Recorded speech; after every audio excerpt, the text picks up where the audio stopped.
Hello everyone and welcome back to FCF series 2 minutes 2 questions, and this is our 6th and final episode, and this week we are joined by Noel Kearney. Say hello, Noel.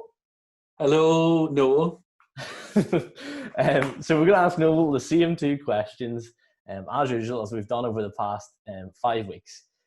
So Noel, any Bible passages that you're enjoying at the minute or verses? Yes, very much so. There's a group of young men, James, and we're studying the book of Joel.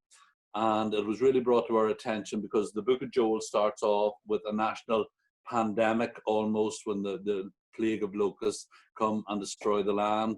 And we thought that this would be quite appropriate for the time that we're going through.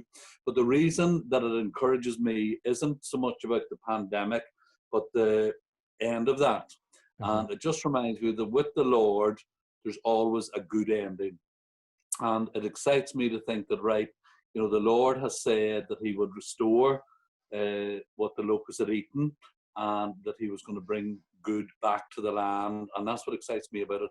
And I think just as a Christian, it's encouraging to know that no matter what we go through, what difficulties we go through, there's always a good ending for us as believers.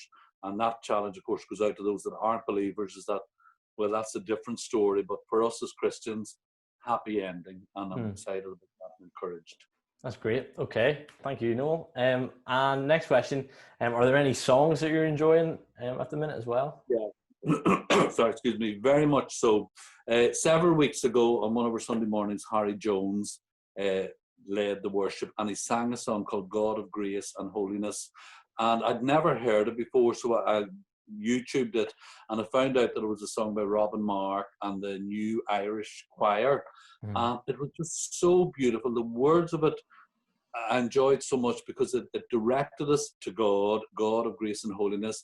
And in that song, it spoke about salvation, the God who saves. It spoke about the sovereignty of God, the God who reigns. And it spoke about the gospel because it talked about the sacrifice of the Lord Jesus Christ and the scars that were in his hands. And just Robin Mark had just this real tone of reverence. And it just is a very appealing song because it just totally focuses us on God. And it's a quiet, calming song. And so if I just want to calm down, go to YouTube and put on this song, God of Grace and Holiness, and just worship the Lord. That's great, Noel. Thank you very much for those 2 answers, 2 very good answers. And thank you very much to the viewer for joining us over the past 6 weeks on 2 minutes 2 questions. And stay tuned on social media through Instagram. Give us a follow or like us on the Facebook page or subscribe to our YouTube. And stay tuned for more content in the future as we continue with keeping FCF online and keeping you guys at home updated. So thank you very much for joining us on 2 minutes 2 questions.